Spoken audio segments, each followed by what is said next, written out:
Olá amigos, eu sou o pastor Teixeira, uma honra grande poder levar uma mensagem até você e dizer para você que Jesus é vivo, Jesus é real e Jesus quer mudar a tua vida. Eu não estou falando de instituição, estou falando de Cristo, estou falando da palavra de Deus. Hoje eu queria trazer para você um ensinamento muito importante na Bíblia. Algumas pessoas têm até dúvida desse ensinamento, que é a história do rico e do Lázaro. Eu interpreto como parábola, mas alguns acham que não é parábola pelo fato de Jesus ter dado um nome a um personagem. Eu até entendo que Jesus, quando deu o nome a esse personagem, acho que ele estava querendo definir o porquê que esse homem foi salvo, porque esse homem foi céu. Porque Lázaro é de um termo grego, Eleazar, que significa Deus ajudou. É até estranho, né? Deus ajudou e o Lázaro vivia naquela situação. Mas nós vamos falar disso daqui a pouco com você.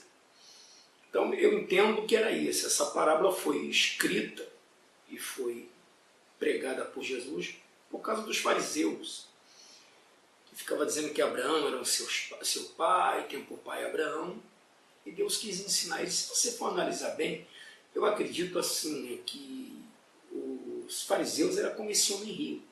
Eles eram ricos do conhecimento, mas que na sinagoga deles só entravam algumas pessoas importantes, os mais capacitados.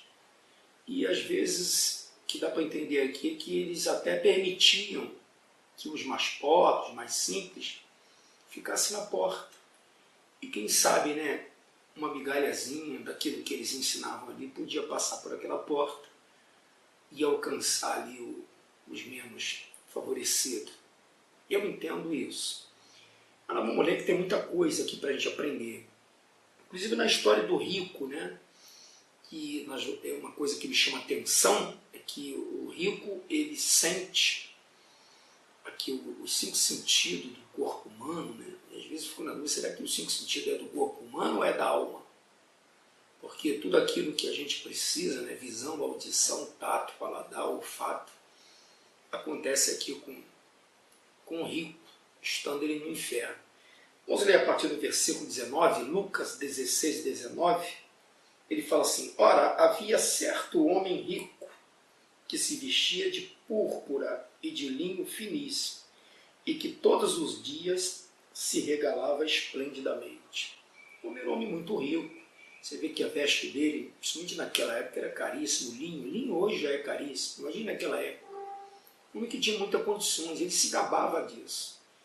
Ele vivia esplendidamente. Era um homem que, às vezes eu fico tentando entrar na história e fico imaginando ele abrindo o seu belo guarda-roupa, aquelas roupas finíssimas. Às vezes tem até dúvida do que colocar. Hoje eu vou jantar com o príncipe tal, hoje eu vou almoçar com o governo tal, ou a roupa que vai ficar bem. E ele vivia uma vida assim, sem se importar com ninguém. Era um homem rico, ao mesmo tempo que era rico, era orgulhoso, soberbo. Aqui nós percebemos a arrogância, e achava que isso era tudo, como acontece nos dias de hoje. As pessoas têm suas boas condições, graças a Deus, e acham que por causa disso está acima de tudo e de todos. Pode até ser que você esteja aqui na Terra, mas aqui há uma diferença, e é sobre isso que eu quero falar com você. E vivia esse homem desse jeito. Eu costumo até dizer nas reuniões que eu faço na minha igreja, que esse homem poderia ter ajudado Lázaro a sair daquela situação. Na verdade, o Lázaro deveria, e já que Lázaro é forma grega de Deus ajudou, Deus ajuda, Lázaro era um homem que deveria se colocar na porta de Deus, não na porta do mendigo. Mas nós vamos falar sobre isso já já. Mas eu acho que o rico aqui poderia ajudar o Lázaro. Ele conhecia o Lázaro, vamos ver dentro do texto que ele conhecia o Lázaro. Provavelmente era aquele homem que de vez em quando chegava na sua casa com a sua bela carruagem, provavelmente ele dizia lá, aquele miserável, na porta da minha casa, aqueles cães. Os cães não eram bem vistos pelos judeus. Em Deuteronômio fala que eles eram considerados imundos para os judeus, né? O homem tinha noção da situação, mas era aquele homem arrogante. que para ele o Lázaro não significava nada, a não ser aquele miserável na sua porta. Mas o texto seguinte diz, que é o versículo 20, havia também certo mendigo chamado Lázaro, coberto de chagas, que jazia à porta daquele. O Lázaro, na minha opinião, é o caso de muita gente que está na igreja hoje. Né? Lázaro, está cheio de Lázaro na igreja, que Deus ajuda, mas ele mesmo não se ajuda.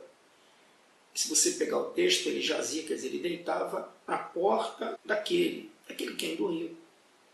Lázaro, na minha visão, assim, na hermenêutica, que é a arte de interpretar, eu entendo que o Lázaro era aquele homem assim, que ele fazia parte de um culto, de uma congregação, mas ele ali não era aquele homem que queria se alimentar daquela porta que estava diante dele. A porta que chamava a atenção de Lázaro era a porta do rico. Estamos entendendo a igreja assim. A palavra de Deus, Jesus que é o pão, não chama muita atenção dele. Provavelmente Lázaro devia ser aquela pessoa que estava dentro da congregação, dentro de uma igreja, mas ele ficava olhando para o relógio preocupado. Puxa, daqui a pouco aquele rico vai botar o lixo dele para fora, e ali que eu como, ali é que eu me sustento. Mas ele tinha uma porta. Você tem uma porta. A porta é Jesus. Mas você prefere a porta de alguém. E esse alguém, ele vai te dar migalha. Ele não vai se importar com você. Mas Jesus se importa. Jesus é a nossa porta. Ele disse, eu sou a porta aberta. Aquele que entrar por mim, entrará, sairá. Ô meu amigo, você entra na igreja, você acha pastagem.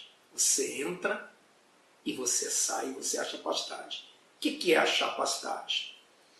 Você acha a solução, você acha a resposta, você acha o que ter. Deus é fiel, Deus é diferente. Ele não abandona você, não tem migalha para você. Ele não tem migalhas para te dar. Ele tem pão, ele é o pão. Ele não pode ser pão e migalhas. Ele é o pão. Ele é o pão que está na mesa dos seus filhos. E diz aqui mais ainda, olha, e desejava alimentar-se das migalhas que caíam da mesa do rico. Quer dizer, ele desejava, o desejo dele é com muita gente. A palavra não mexe com ele, ele deseja outras coisas, ele não tem prazer, ele perdeu o prazer na porta de Deus e o desejo dele é a porta de outro. E ele comia as migalhas, cara. Eu até sempre cito, estava dizendo na minha mensagem na igreja, né, que nós temos a história da mulher Sírio-Fenícia, mulher cananeia. Um dia eu fui até Jesus e ela disse, Senhor, os cachorrinhos comem da migalha que cai da mesa do seu dono. Jesus ainda não tinha vindo para os gentios, ele tinha que pegar primeiro para a casa de Israel. E ela disse, olha, os cachorrinhos comem das migalhas que cai da mesa do seu dono, me dá uma palavrinha. E Jesus ficou encantado com aquela mulher. E a migalha de Jesus enriqueceu ela. A migalha de Jesus enriquece. Agora, a migalha de fora, de outros, empobrece, adoece. Faz até os cães virem lamber você. Essa é a diferença. Agora, ela pediu a migalha porque ela não era uma mulher beneficiada. Mas eu quero dizer para você que, se você for filho de Deus, se tornar um filho de Deus, talvez você até diga que é filho de Deus. Eu não quero entrar aqui no mérito, eu acho que o filho obedece. Se você disser que você é uma criatura, eu concordo. Uma criatura de Deus, criada por Deus. Mas está na rebeldia, na desobediência. Jesus tem pão para os filhos comem pão. Mas ainda que você desejasse a migalha de Jesus, ele enriquecia você. E aquela migalha ali enganava ele, porque a migalha não alimenta ninguém, a migalha engana. E está muita gente vivendo assim, de engano. Hoje está bem, amanhã está mal. Hoje está legal, daqui a pouco não está. É o alimento que você está recebendo. Alguém está te dando migalhas. E não só isso, até os cães vinham lamber as suas úlceras. O homem era doente, e os cães, ele atraiu os cães. Tem gente que está assim, está atraindo o cão, Satanás, atraindo o diabo. Mas, meu Deus, eu sou da igreja, pastor. Pois é, Lázaro era, Deus ajudou, Deus ajudava, Deus ajuda você. É a tua situação que faz a diferença. É na hora da luta que a gente vê a diferença. Eu costumo dizer o seguinte, não faça da sua situação uma maldição. Tem gente que passa por luta, faz dela uma maldição, não faz dela uma bênção. Se o Lázaro aqui tivesse olhado para Deus, Deus, tu me ajuda, meu nome é tu me ajuda, eu não quero mirar de ninguém, eu quero a tua bênção, Eu quero sair dessa situação tranquilamente. Senhor, eu quero me alimentar da tua porta. Duvido que Deus não mudaria a vida, duvido que Deus não mudaria a história de Lázaro. Mudaria como Ele quer mudar a tua, como Ele mudou a minha e como Ele tem mudado a vida de muita gente. Aconteceu morrer o mendigo, mas esse é um fato. Seja rico, seja pobre, todos nós morreremos. O problema é para onde nós iremos depois da morte. Para onde nós vamos depois da morte? Talvez você diga assim, como muitos dizem, não, morreu, acabou, engano seu, meu amigo. Depois da morte é que começa. A semente tem que morrer para poder brotar. Depois da morte carnal, essa morte física é que vem a grande questão. O céu ou o inferno. Não existe meio termo.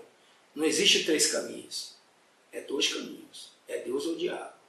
É porta estreita ou porta larga. E aconteceu que morreu o mendigo e ser levado pelos anjos para o seio de Abraão. Olha que coisa interessante. Né? Não tem nada melhor do que servir a Deus. Um crente, uma pessoa que serve a Deus, quando ela morre, ela tem a visão de um anjo. Jesus disse, ó, quem crê em mim não verá morte. A morte deve ser uma coisa assustadora. Mas quem tem Cristo não vê morte. O cristão, quando ele vai morrer, ele vê um anjo diante dele, confortando ele, dizendo, tu vem para um lugar maravilhoso. Foi para o seio de Abraão, que é uma espécie de um terceiro céu. Né? Alguns colocam o seio de Abraão como os nossos patriarcas, Abraão, Isaac e Jacó. Foi para um seio, um lugar de descanso. Né? Quando a gente não inclina a nossa cabeça de um pai, de uma mãe, até de uma esposa, a gente não encosta para aquilo, a gente quer descansar ali no seio daquela pessoa. E ele foi para ali, que bacana. E morreu também o rico e foi sepultado. É interessante que sepultar é de um termo hebraico que significa Hades. Hades é inferno. Ele foi sepultado, foi para o inferno. Inferno é lugar de tormento. Aí você diz assim, não, mas ele foi para o inferno porque ele era rico? Não, a questão não é essa. Eu já ouvi pessoas dizer, não, que vai para o céu tem que ser pobre. Não. Se você entender bem o texto, o Lázaro foi para o seio de Abraão. Abraão era pobre? Nunca. Abraão foi um homem riquíssimo. Ele, o Isaac, o Jacó, lembra da história de Jacó? Enganou o irmão, enganou o pai. Depois o pai mandou ele para a casa do tio, Labão. Ele chegou lá sem nada e saiu de lá riquíssimo. Esses homens eram ricos. E Jesus disse, muitos se sentarão na mesa com Abraão, Isaac e Jacó. A questão não é ser rico ou ser pobre. Por isso que muitos não entendem isso aqui como parábola e a explicação está aí. Deus teve que dar o nome, o que eu entendo. Por que o Lázaro foi para o céu? Porque ele era o que Deus ajudava. Ele era um servo de Deus, ele era um filho de Deus. E diz aqui, morreu também o rico, vai morrer todo mundo. E agora que nós vamos ver a diferença. Aqui na terra o rico andava regalado, ria, debochava. Agora a diferença está aqui. Talvez você está aí chateado porque você está sendo humilhado. Mas um dia haverá diferença. Tomara que não desejo mal para ninguém não. Nem para o rico. Talvez está te maltratando. E quando ele morreu, diz aqui, ó, no inferno estando em tormento. Inferno é lugar de tormento. Levantou os olhos e viu. Olha aqui, ó, a visão dos 5 sentidos do corpo humano. Você pensa que morreu, acabou, acabou não. Você vai ter os olhos abertos, você vai ver. Você vai sentir gosto. A única questão aqui é o olfato, que é o que sente o cheiro. Mas onde tem fogo tem cheiro, que está queimando alguma coisa. Com toda certeza ele devia sentir o cheiro. O inferno é fedido, é um lugar que queima. Então, levantou os olhos e viu ao longe. Ele viu Abraão e a Lázaro no seu seio. Quer dizer, ele conhecia tanto Abraão quanto conhecia Lázaro. Está cheio de gente que fala de Deus, conhece Deus, mas não vive. Conhecer é uma coisa, viver é outra. Então ele viu ao longe Abraão e a Lázaro no seu seio. Então, clamando, disse, Pai Abraão, tem misericórdia de mim, meu amigo, meu irmão, minha irmã. Olha, enquanto a gente está vivo, Deus tem misericórdia para você, seja lá o que for que você esteja fazendo, qual foi seu erro, Deus te perdoa agora. Se você clamar, Ele te ajuda agora. Agora, depois que morrer, não tem mais pai, não tem misericórdia. Deus deixa de ser advogado e vai ser juiz. Não dá para fazer mais nada. Pai Abraão, ele conhecia Abraão, tinha Abraão até como pai, que era o caso dos judeus. Tinha Abraão como pai, mas não vivia com o pai Abraão. Eles não viviam. Tem misericórdia de mim. E mande a Lázaro que molhe em água a ponta do dedo e me refresque a língua. Aqui, nós estamos vendo aqui, ó, o tato, que é o que toca, né? O tato e o refresque aqui a língua. Queria provar, né? Porque estou atormentado nesta chama. O paladar, né? Experimentar o paladar, sentir a coisa. Estou atormentado nessa chama. Olha, o inferno é lugar de chama. É chama aqui, é chama ali. Você corre para um lado, o fogo vem. Corre para o outro, o fogo vem. É lugar de tormento. Satanás não vai dar paz para ninguém. O céu, não. O céu tem um outro nome aqui, que ele vai dizer aqui para nós. O céu é lugar onde a pessoa é consolada. E o Abraão responde para ele. Disse, porém, Abraão, filho, lembra-te. Ele chama até ele de filho, mas não pode fazer nada. Lembra-te de que recebeste os teus bens na tua vida, e Lázaro igualmente os males. Agora, porém, aqui ele está consolado, e tu em tormento. Você que escolhe, você quer viver consolado ou quer viver em tormento? O céu é o lugar onde a gente se sente consolado, tranquilizado, e o inferno é lugar de tormento. E aí ele tem uma preocupação, e aliás o Abraão ainda continua dizendo para ele algo aqui interessante. Além de tudo, está posto um grande abismo entre nós e vós, de sorte que os que querem passar daqui para vós outros não podem, nem os de lá passar para nós. Meu amigo, depois que morrer, acabou. Quem está no céu, está no céu. Quem está no inferno, não sai mais. É na vida que a gente escolhe para que lado nós queremos ir, onde nós queremos ficar. É em vida. Acorda, toma uma posição diante desse Deus. Ele quer mudar a sua vida. Ele tem planos maravilhosos para você. Jeremias 29:11. Eu é que sei o pensamento que tem a respeito de vós. É pensamento de paz e não de males. Deus tem vida com abundância. E você que está aí dentro de uma igreja, você, Lázaro, que está aí se entregando, esperando a migalha de alguém, acorda. Deus tem pão para você. Deus tem vida e vida com abundância. João 10:10. Ele ainda diz aqui, ó, então replicou, pai, eu te imploro que mandes a minha casa paterna. Olha, aí aqui vem uma outra preocupação para ele. Mande alguém na casa dos meus pais, porque tenho 5 irmãos, para que lhe dê testemunho, a fim de não virem também para este lugar de tormento. Ali ele começou a ficar preocupado. Ele queria ajudar os irmãos. Eu sempre digo assim, imagina, enquanto ele estava lá naquele lugar de tormento, provavelmente na terra estava lá seus 5 irmãos brigando pela herança. Olha, aquela fazenda vai ser minha, aquela carruagem vai ser minha, aquela guarda-roupa lá vai ser meu. Provavelmente até dizia, o mano deixou, o mano está no céu, o mano foi uma pessoa boa. Boa porque deixou uma riqueza física, material. Qual é a riqueza que você está deixando para sua casa? Você está preocupado em dar uma casa para o seu filho? Tá bom, você pode, dê. Mas se você der uma riqueza espiritual para ele, se você ensinar ele a buscar Deus, se você ensinar ele a ter Jesus, ele vai fazer a riqueza dele como você fez a tua. Não ensina ele a acumular tesouro na terra, não. Ensina ele a acumular tesouro no céu. Você está preocupado, o que eu vou fazer pelo meu filho? Põe ele para se encontrar com Deus. Então ele tinha 5 irmãos e não queria que os irmãos viessem para aquele lugar de tormento. Eu estava dizendo, né? Às vezes você perdeu um ente querido, um pai, sei lá, alguém, e você, filho, está dizendo, eu vou ser igual ao meu pai. O teu pai deve estar dizendo assim, não seja igual eu não, meu filho. Se você for igual eu, você vai vir para aqui, para onde eu estou. Aqui é um lugar de tormento. Busque a Deus. Salve a tua vida. E você não, você insiste. Você quer ser como ele. Ele aqui ficou preocupado com os irmãos. Não quero que meus irmãos venham para cá, não. Quantas pessoas talvez estão nessa situação hoje, que já partiram, torcendo para você se encontrar com Jesus. Você quer seguir o exemplo de alguém, você quer imitar teu tio, teu pai, tua mãe, teu irmão. Não, meu amigo, imita Cristo, faça como Paulo dizia, sede meus imitadores. Sirva ele que ele tem céu para você. E o Abraão respondeu, eles têm Moisés e os profetas, ouçam-nos. Abraão quis dizer o seguinte, que só tem um jeito da pessoa ser salva, tem que ouvir a palavra. Sem a palavra não adianta, pode ressuscitar quem for. Jesus morreu, ressuscitou, poderia continuar na terra, ele deixou a palavra. que Jesus continuasse na terra, iam querer crucificar ele de novo. Ele deixou a palavra. Crucifica a palavra. Não tem como. Ele quer que você creia na palavra. Lázaro, irmão de Marta e Maria, morreu. E o que os judeus fizeram com ele? Ameaçaram matar ele, porque ele era um testemunho de Cristo. Poderia ter seguido o exemplo dele.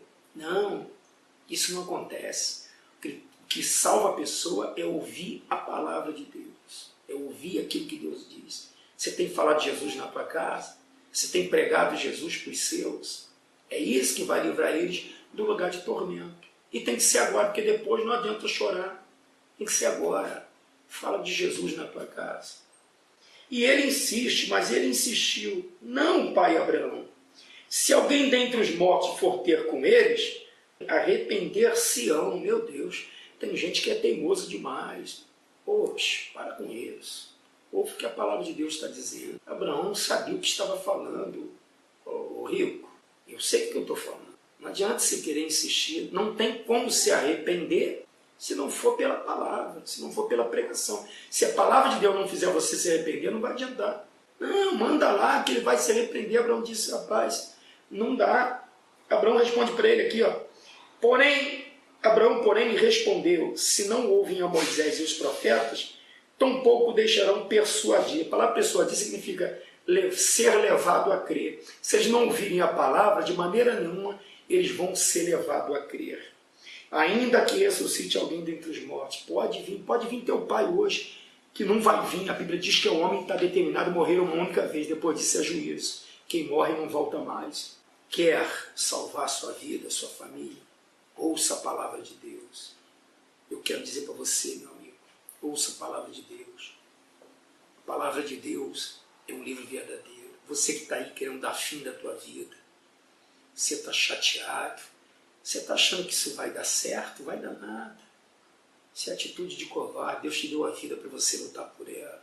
É contigo que eu estou falando.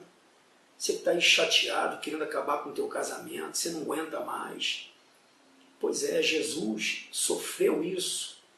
Se você procurar ele, ele vai fazer você aguentar, ele vai mudar a tua vida. Por que você é como rico? Insiste numa coisa que ouça a palavra de Deus. Sai dessa situação. Procure Cristo.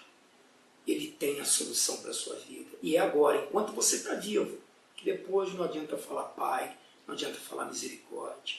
E agora, a senhora, o Senhor, você, filho, que está com o seu lar destruído, vamos, sai daí, toma uma decisão. Ponha Jesus como seu único e suficiente Salvador da sua vida. E você vai experimentar a melhor coisa da sua vida. Jesus é um pão, Jesus não tem migalha. Venha para Cristo. Procure uma igreja. Procure uma igreja. Aqui não é para divulgar a igreja, aqui é para divulgar a palavra de Deus. Tá bom? Deus abençoe você. Fique na paz, no nome de Jesus.